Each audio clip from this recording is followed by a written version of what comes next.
saya Nurfadila dari kelas 2B jurusan manajemen.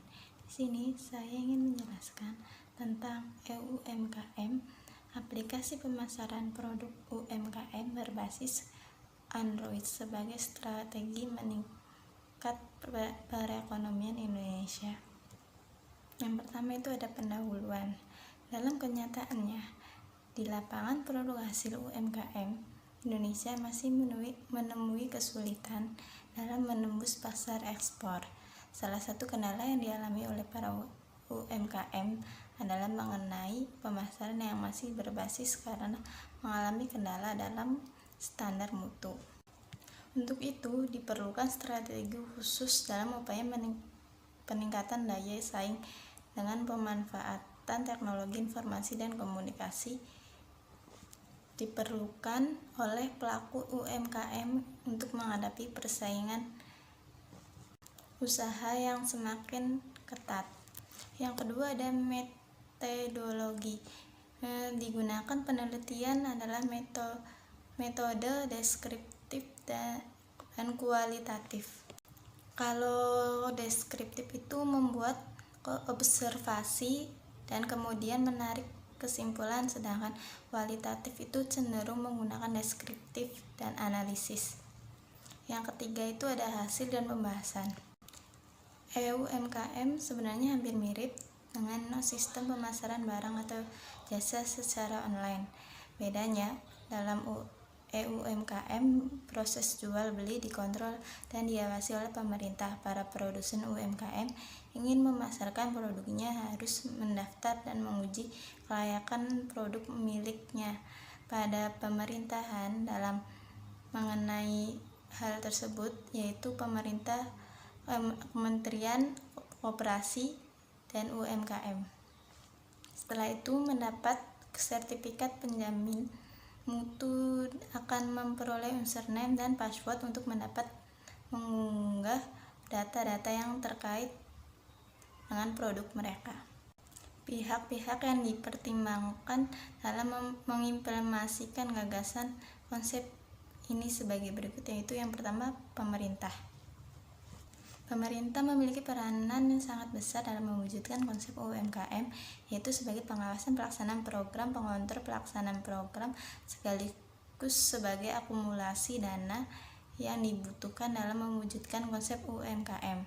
Yang kedua ada Kementerian Koperasi dan UMKM sebagai pelaksana membuat kebijakan pengawasan dan menentukan produk hasil UMKM mana yang masuk kriteria pemasaran dan pihak yang berwenang dalam dapat mengeluarkan sertifikat penjaminan mutu. Koperasi dan UMKM juga bertugas sebagai lembaga pemerintahan bertugas untuk mensosialkan program UMKM yang berkolaborasi dengan Kementerian Ekonomi. Dan yang ketiga ada Kementerian Ekonomi, yaitu sebagai pengontrol sirkulasi barang yang keluar masuk ke negara Indonesia, mengawasi pertumbuhan ekonomi dan sebagai lembaga yang turut serta dalam mensosialisasikan konsep UMKM. Dan yang keempat ada Kementerian Riset dan Teknologi, mempunyai tugas menyelenggarakan urusan di bidang riset. Dalam Kementerian Riset dan Teknologi berperan dalam mewujudkan konsep UMKM adalah staf ahli bidang teknologi informasi, komunikasi, dan transportasi. Dan yang kelima ada masyarakat atau produsen UMKM. Peranannya sebagai peserta masyarakat sasaran yang akan menggunakan UMKM untuk memasarkan hasil produk mereka ke berbagai negara kawasan AFTA. Dan yang keenam yang terakhir itu ada perubahan jasa pengiriman barang, memiliki andil sebagai mitra kerja pemerintah dan produsen UMKM dalam memasarkan produknya baik dalam negeri maupun luar negeri hingga barang pesanan sampai ke tangan konsumen. Ada juga langkah-langkah strategi dalam mengimplementasikan konsep UMKM sebagai berikut. Yang pertama itu ada tahap pembuatan aplikasi sebagai wadah untuk memasarkan produk UMKM. Yang kedua ada tahap sosialisasi dan pendaftaran serta sertifikasi produk UMKM. Selanjutnya mensosialisasi kepada masyarakat terkait UMKM, mulai dari kegunaan, manfaat, cara penggunaan, dan lain-lain. Sosialisasi dilakukan ke seluruh daerah di Indonesia, mulai kota besar hingga pedesaan. Pemberian sertifikat bagi produk UMKM dilakukan sebagai jaminan kepada konsumen dari pemerintah Indonesia hingga setiap produk tidak mengecewakan konsumen. Data-data yang harus dilengkapi yaitu ada pertama identitas produsen, yang kedua definisi produk, yang ketiga gambar produk, yang keempat harga, dan yang terakhir ada kegunaan produk. Dan yang ketiga ada tahap input data produk UMKM yang bersertifikat ke web.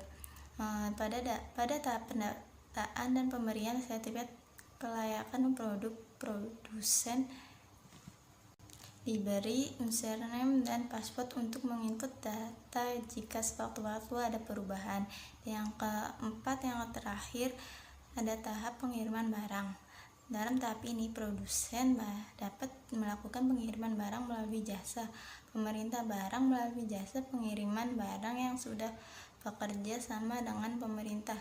Bagi produsen, jika tidak paham pengiriman barang ke luar negeri, pemerintah akan membantu hingga pesanan sampai kepada konsumen.